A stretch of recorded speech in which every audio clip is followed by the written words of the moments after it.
United States of America and to the republic for which it stands, one nation, under God, indivisible, with liberty and justice for all. I'd like to make a motion to have the clerk run the meeting. Support. Any discussion? All those in favor? Aye. Opposed? Motion passes. The roll call, we'll start. Supervisor Fountain is absent. Clerk Chofiu here. Treasurer Horning. Here. Trustee Lubetzky. Here. Trustee McMullen. Here. Trustee O'Connell. Here. Trustee Petrucci. Here. Our next item is the approval of the agenda. Take a motion. So moved. Second. Motion by Trustee O'Connell, support by Trustee Petrucci. Any discussion? All those in favor? Aye. Okay. Opposed? Motion passes. Call to the public? Anyone? Nope. We'll move on to item number 6, the approval of our consent agenda. I move to approve the consent agenda. I'll second. Motion by Trustee Petrucci, seconded by Trustee O'Connell. Any discussion? All those in favor? Aye. Opposed?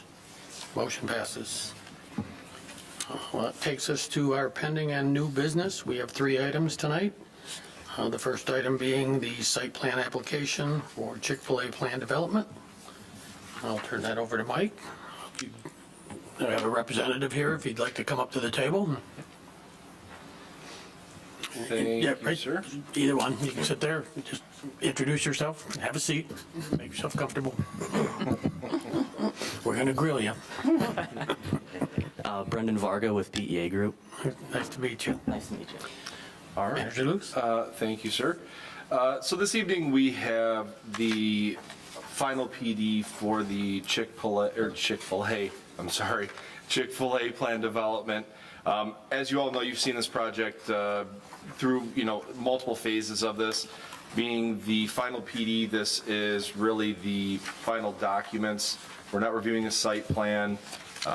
Anything at this point, it is, again, strictly approving the final legal documents of the project. So should you have any questions, we've got the representative from PEA Group here to answer any questions for you. Just as a reminder, this is a resolution, so we'll have to do a roll call vote. So, Board have any questions? No, I'm good. I move to approve the site plan application, SPPD number 26-003, the final plan development site plan for Chick-fil-A PD, as outlined in the staff memorandum dated February 17th, 2026, and resolution. Support. Motion by Treasurer Horning, support by Trustee Petrucci. Any discussion? Take a roll call vote. Treasurer Horning? Yes. Clerk Chofiu, yes. Trustee O'Connell? Yes. Trustee Petrucci? Yes. Trustee Lubetzky? Yes. Supervisor Fountain's absent, and Trustee McMullen. Yes. Motion passes. That moves us to item 7B, the Pfeffer, Hannaford, and Palka CPA 3-year contract extension. I'll turn that over to Mike or Susan. thank you, Supervisor. Or you go for it, Susan. Yeah, so this is the last year, fiscal year 26, that Pfeffer's current contract runs through. And we have enjoyed a pretty significant discount from him for several years now, at around $19,000 a year. And the contract in front of us is an increase from a dollar value, it seems like a pretty huge increase, but it is the going rate that he is charging his other clients. And while we could go out and do an RFP for audit services, we will find these fees very similar to the other companies we would approach. So So anyhow, that long expected, we've been lucky that he has not raised them up to this point. Questions? Any questions from the board? I'll take a motion. Move to approve the audit contract for the fiscal years 2027, 2028, and 2029 with Pfeffer, Hannaford, and Palka CPAs as presented. Second. Motion by Treasurer Horning, seconded by Trustee O'Connell. Any discussion? All those in favor? Aye. Opposed? Motion passes. That moves us to the 2026 water system rate study. Gentlemen want to come forward?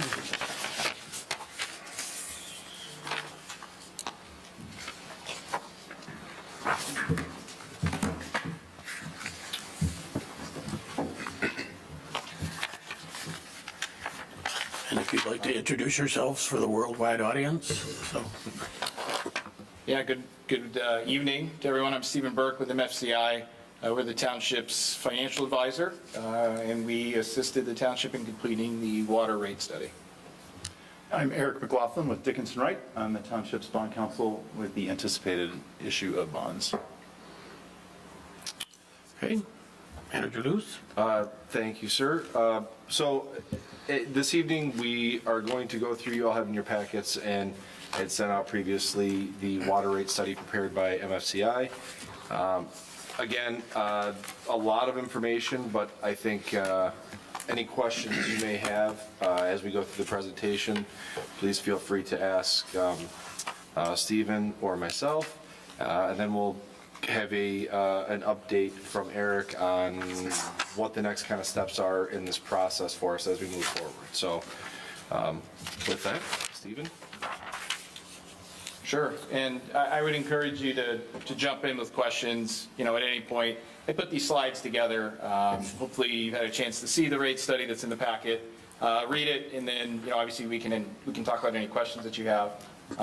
But, these slides are more just to kind of talk at a very high level about the rate study, but I think in general it stands kind of on its own, and that was the purpose of its design. But if we can, we'll just kind of talk at a high level here. So why we were engaged was the township has significant capital improvements that are planned over the next 5 years, $14+ million, and the majority of those are going to be because of EGLE requirements for the township's water system. And I think Jeremy could address some of those if you want to discuss it, but ensuring the township remains compliant with EGLE before you get into a situation where you're in trouble with EGLE, be proactive and continue to comply with those requirements. So to pay for those, there is two proposed bond issuances equaling $10.5 million. Those are planned for this year and next year. Right now is the kind of the beginning plan, and those two bond issues will require about $730,000 of debt service by 2031. So right now, the system has about $85,000 available for what would be debt service, what would be repairs and replacement, and what would be any additional pay-go capital as you go forward. So the system has cash on hand, but on an annual basis right now, the free cash flow of the system is about $85,000. So the commodity rate, if we go to the next slide, the commodity rate, we discussed this quite a bit, and Mike and Susan and Scott and I and my team, we've gone round and round on this, and we've spent a tremendous amount of time looking at the history of the township's water rate setting, and then kind of where we are today, and then where you stand with your other local communities in the area, both local communities and on the national level. And it's really difficult to find another community that has a commodity rate as low as Heartland Township has had. So while we talk about these, looking forward here, we're coming off an extremely low low base when we start talking about the percentages that, the increase that the model points to. So as you can see here, you're the second lowest, and very close surrounding neighbors, significantly higher than where you are now or where you will be throughout kind of this rate track. So when I look at the current financial model, as we said, there's about $85,000 of operating income. That's going to be what's available for, again, for debt service, repairs and replacements, or any pay-go cash capital on an annual basis.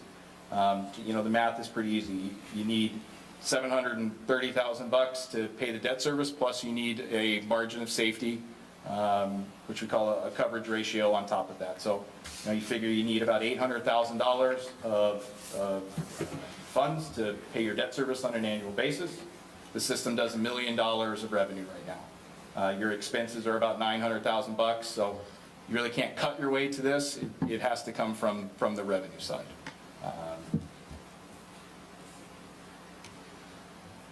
So in the study, we looked at a lot of different options. Where we landed was $4.50 for your commodity fee. That is a very large increase on a percentage basis from where you are today. Our suggested track leaves your ready-to-serve fee as is on a quarterly basis. So right now, the system, commodity fee makes up about 17% of the system revenues. Under the new model, it'll be closer to a 60-40. You'll have 60% ready to serve, 40% commodity on an annual basis. There's a fairness piece to this, that the heaviest users will pay more for their water because they use more water, and then the lighter users will continue to enjoy the ready to serve fee that they're paying today. So the model, the actual number, how we get there, is we're using a debt service coverage of more than 110 coverage. So that means that on an annual basis, that the rate setting will be so that you will have left over whatever your debt service is plus 10%. That's the absolute bare minimum, because on an annual basis, you're going to have a consumption variability. If you have a really dry summer, you're going to sell more water. If you have a really wet summer, you're going to sell less water. If these were revenue bonds, we would be talking about debt service coverage of 125 to 140. So because the township has flexibility to issue these as capital improvement bonds, the township is blessed financially that the general fund here is very strong.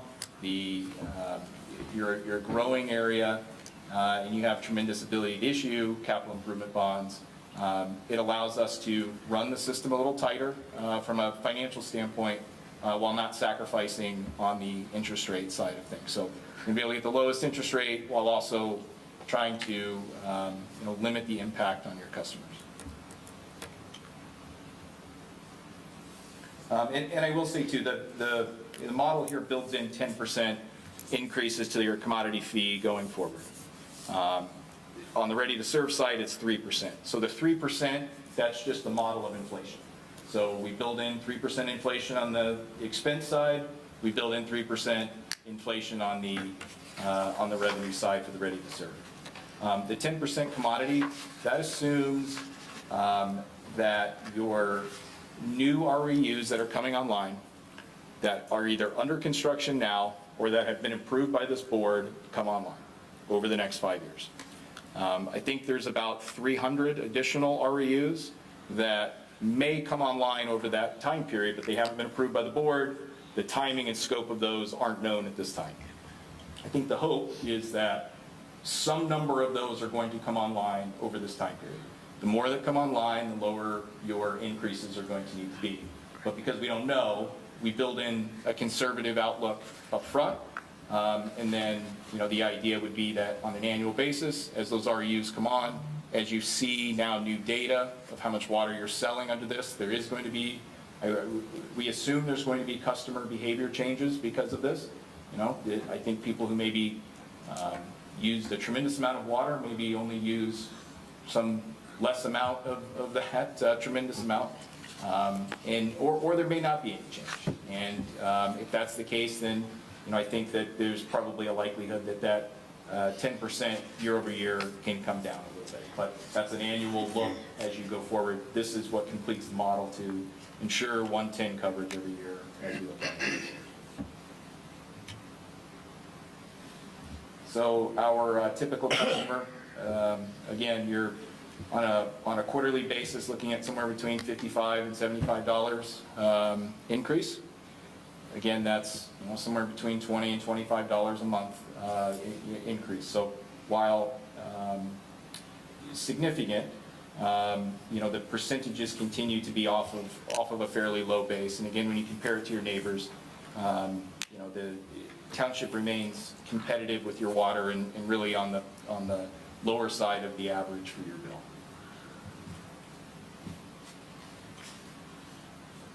I think the biggest takeaway when you look forward is that on an annual basis, this board and the township is going to need to measure, okay, what is our inflation on an annual basis? And we need to make sure that that gets passed forward through the rates. So nothing in our lives are getting any cheaper. We just went through the highest inflation period, in our country since probably the 1970s. And, the water rates here stayed steady. So while that's, nice to be able to do for your constituents, has put the water system into a place where now you're running it where you have $85,000 of cash flow at the end of the year to support a $1 million capital intensive business.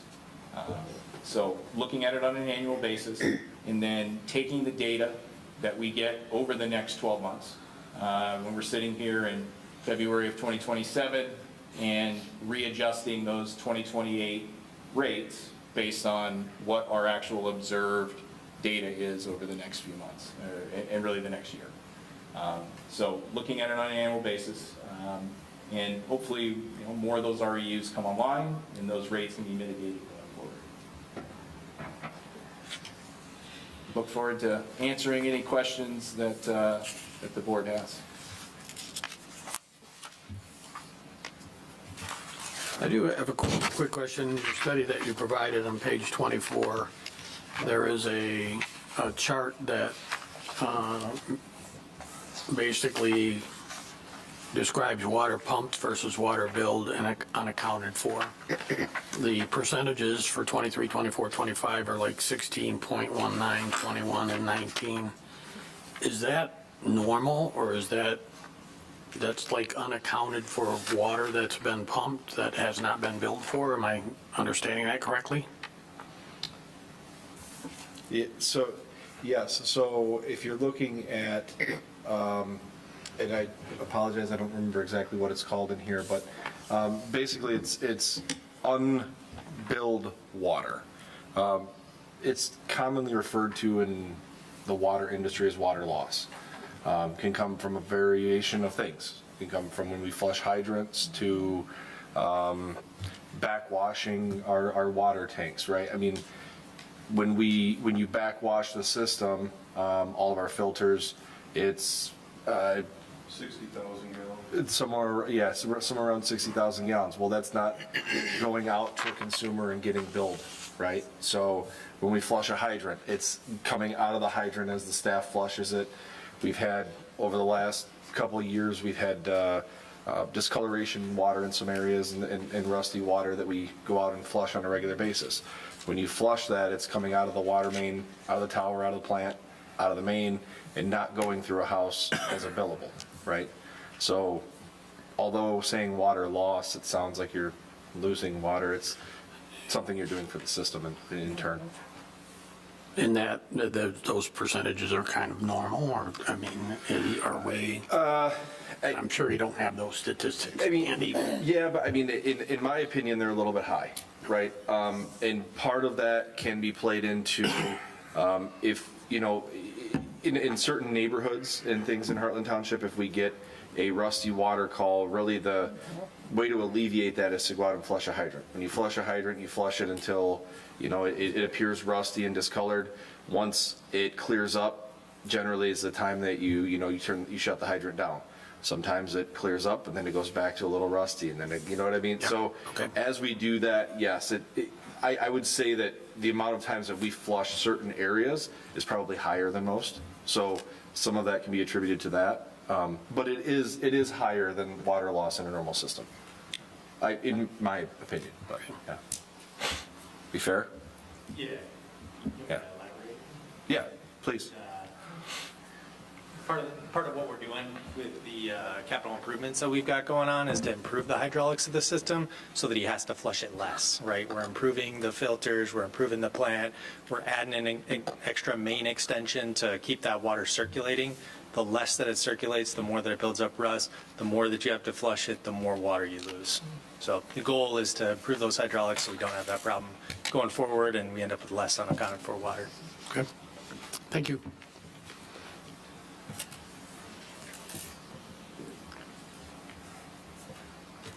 I think I'm the only one on the board that's in the water system, aren't I? I don't think anybody else is, right? But I think that what we have to do is we have to look at this, how did we get here? And if you look at the history of the water system, we were at a high point of, in 2015, of $3.62 per thousand. Since then, it's gone down to $1.40. We've reduced it. And I have never seen a community reduce their water. I have never seen that. If we would have been at the 362 in 2015 and stayed there and increased it moderately each year, we would not be in this situation. And I think that people on the water system, like myself, have to understand that. So as it seems to be a large increase, it really isn't over, if you look at over the past 15 years or 10 years. So I think that's something we have to do to educate the people that are on the water system, because when you initially see it, it's going to be a shock, but it really isn't. We somehow, you know, in 2022, when inflation was going crazy, what did we do? We reduced the water. I mean, I've never heard of that happening before. And we did it, and I don't know why we did it. I can't remember that. I don't know why over the years we reduced it. And here we are. So we're getting back into the playing field where we should be, and yet we're still very competitive with surrounding communities of our size. So that's all I have to say.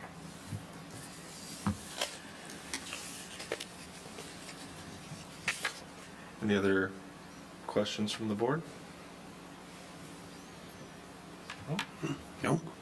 And if I could just say, Mike, Susan, Scott, and everyone at the township, we have taken up a huge amount of their time to pull this data. They've worked super hard to help us learn everything about the system. And I just want to thank them for all of their work that they put into this. This, you know, it's not easy to come in here and say that, you know, you're having a 200% increase. But it's been a great working relationship, and you've got a great staff here who worked very diligently to get us here. Thank you.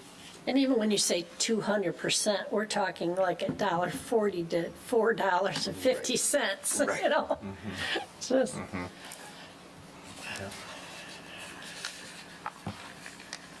All right. Other questions? I think we're good. All right. Thank you, gentlemen. Eric? Talk Yeah. schedule? Yes, please. Yeah. So as you recall, in December, or it was maybe the end of November, you adopted a resolution approving the form and publication of a notice of intent to issue bonds under Michigan's Act 34, which allows for limited tax general obligation bonds to be issued once you've published a notice of intent. So that notice of intent was approved and was published just before Christmas. The referendum period that it started has expired about a week or so ago. So you have now obtained the authority under state law to proceed with the bond issue, to authorize the bond issue, sell bonds, and sell them to the lowest bidder for those bonds. So we've kind of started into what I call the first of three phases in the bond issuance process. It's the authorization phase. So you've gotten about half of that done. It only takes two formal actions of the board. The first one to approve the notice of intent, The second one is to approve a bond authorizing resolution, which authorizes the issuance of the bonds and sets the parameters within which the bonds can be sold and ultimately issued and delivered to the purchaser. So you're halfway done with the authorization process. The second phase of the process kind of overlaps that. That is the sale and due diligence process, where we begin to prepare the bonds for sale in the capital markets.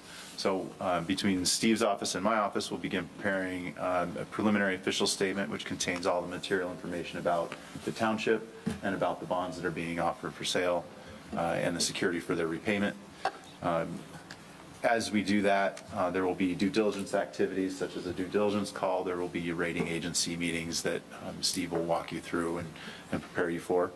And once that is concluded, we'll publish a notice of sale in the bond buyer publication, which is an industry publication that goes out to all the potential purchasers.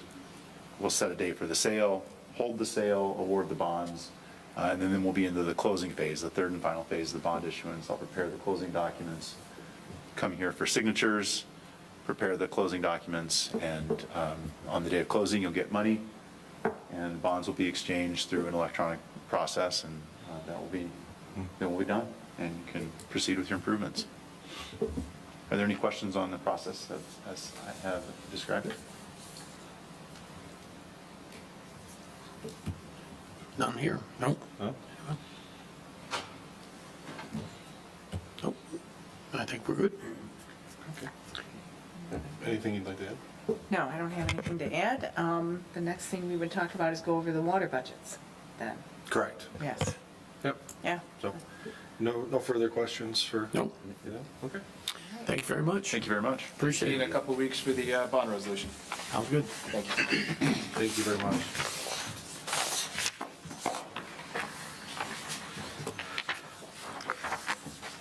All right.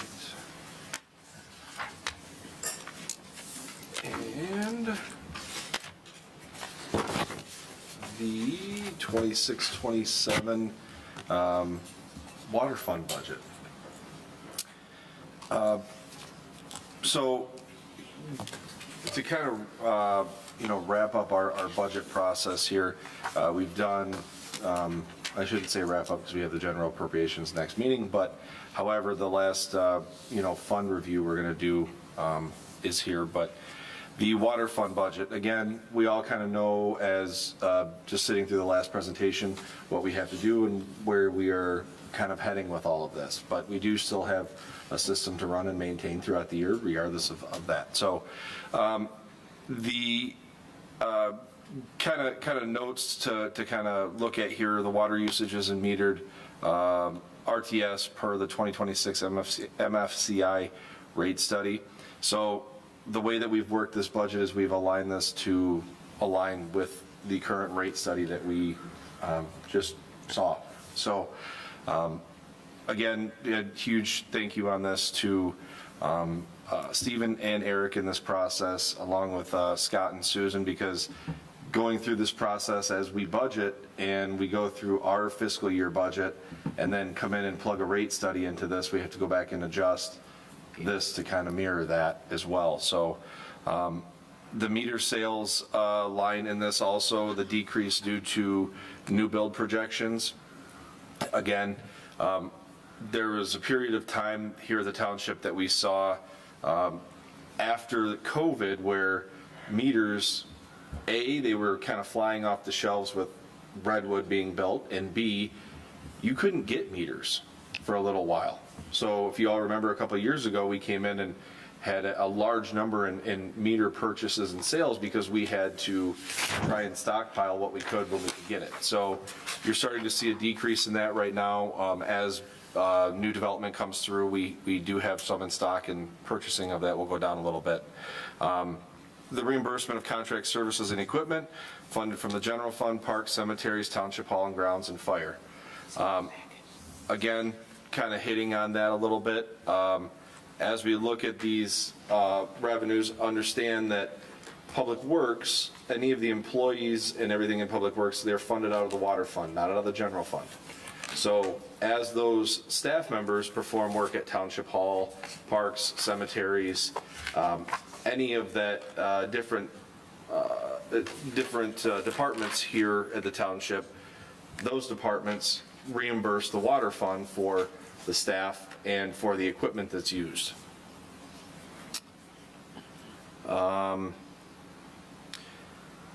Again, you kind of see the meter costs reduced in this next portion of it, because again, meters we have in stock that we didn't necessarily have before. We did purchase quite a few when we were able to get them, and as we do have a lot of building and a lot of development going through our planning commission and through this board, we're still yet to see all of that development come online and actually be constructed and the new meters put in. So we did reduce hours of our seasonal help to better align with our budget, knowing what numbers and targets we have to hit for the next fiscal year. We reduced that a little bit, not necessarily between the months that our part-time help would be here on a regular basis when they're not in school. Generally, they're college students and things like that. So we reduced that time frame a little bit of the time that they're actually here with us at the township. MISTIG increases, MISTIG line item in this, it increased due to ticket requests and increased development. Every time a MISTIG's called in, there's a cost to it. So as we see new development, we see that number go up. We did decrease contingencies a little bit this year in this budget, just based on historical data. Now, that can move, right? Again, we still, until we do some of these improvements, we still have an aging water system that we have to repair and take care of. But nonetheless, we did decrease it a little bit this year, again, to make all of our numbers align. And gas and electric increases based on expected rising rates. Gas is not getting cheaper, nor is electric, nor is water main or valves. So as we look at all of this, I think, again, staff, kudos to everybody in this, because this is one that took a lot to align once we look at projections we need to hit for the next few years to kind of align with the water rate study. So with that, we have the replacement fund, water replacement fund, which is 539. Again, kind of the connection fees that you see here to align with the current rate study, and the transfer in from water O&M or operating and maintenance fund to cover debt service payments. So kind of the two highlights or increases, I should say, in that portion.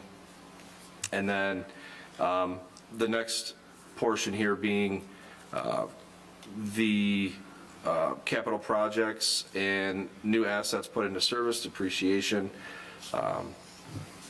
So with these line items, depreciation plays into any new asset that we have. Looking at projecting over the next few years, what's going to happen and what we're going to add to the system. We talked about a water tower, we talked about new main, all of these different things. Again, we have a depreciation factor that goes onto that as well. Once they're put into service, that's when that goes into effect. So CIP projects we've talked about quite extensively here, what they are and what's happening with that over the next few years. And then we have the estimated revenues of all funds, and you see at the bottom there, our beginning balance and our ending fund balance of all funds. I may point out as this is not entirely all cash in the system, but more so assets and such. So, and then, do we have that in here too? Yep. So the water system CIP, again, we've kind of talked about a lot of these, with the exception of we do have a replacement vehicle in there. Our oldest vehicle right now, our oldest truck in service is a 2015.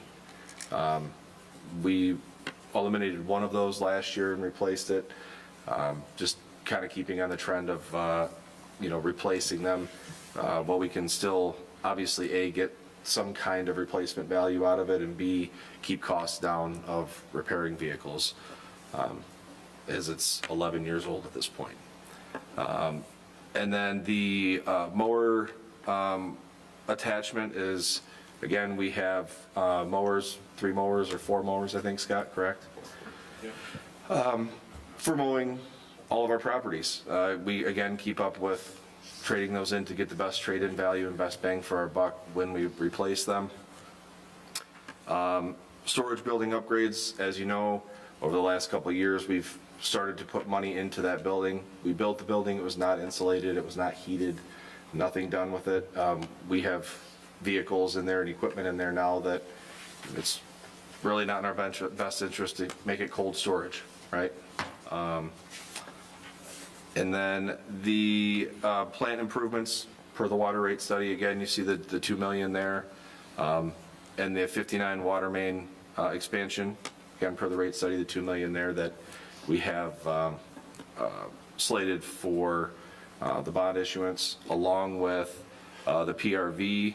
This is the 3rd PRV that would be on our system, would be put on the back side of the water plant or the west side of the water plant, connecting to the run in Fox Ridge. So, and I just really quick want to touch on the SCADA upgrade that we've got on there for the 23,000. I believe that was all part of the plant upgrades. Correct, Scott? Yeah, Just I think make it's sure. going to get rolled into that, yep. So then we could pull out of here, so. Yeah, really, I mean, like I said, you see the tower in here is reflected in 27, 28. The main extension from M59 back to the tower, again in 27, 28. Asset management inventory, one of you two want to take that one? Kind of go what you're looking at with it, Scott, for asset management inventory? Yeah, I think we're just getting to the point now where we still do have a young water system, but looking at more of a comprehensive study, just to kind of track, when we say assets, that can mean water main, that can mean water valves, that can mean water plant, kind of developing a program to better track all of the township assets. That could even go as far as buildings, things like that. And I don't know, Susan, if you have a more thorough, just kind of, probably be something that we could use to our benefit. And I think a lot of communities are doing. I know Susan started last year with a program, an asset management program. She recommended me to take it. I took it this year, just learning more about how that's highly beneficial to a lot of municipalities and businesses in general. So, yeah, that's it in a nutshell. Okay.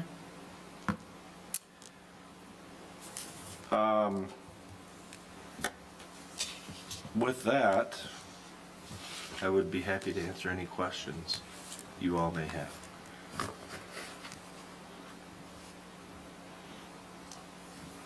Anyone? Nope. I think we're good. All right. That will move us into item 8, board reports. For this meeting, we start with Trustee O'Connell, No report? Trustee Lubetsky, No report. Trustee McMullen, No report. Trustee Petrucci, I don't have a report, no. Treasurer Horning. Just a reminder that all taxes need to be into the Township Hall at close on next Monday, March 2nd.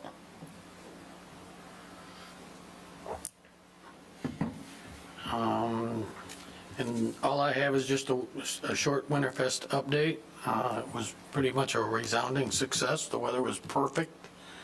We had a lot of snow and it was relatively warm. Ran out of s'mores at 3:30, ran out of food at 4:30. I really do want to thank, though, the township staff organizers, Heather Cosgrove, Casey Lewis, and Melinda Bernardi, for all the work they've done, and the DPW staff for their organizing and getting everything set up out at the tents and things like that. Made this event go very, very, very smoothly. Probably the best one I've ever been associated with. Would also like to thank all of our sponsors that allow us to put on this event every year. I can't thank them enough for the contributions that they all make. And that's all I had. With that, we'll take a short recess and come back for the manager's report.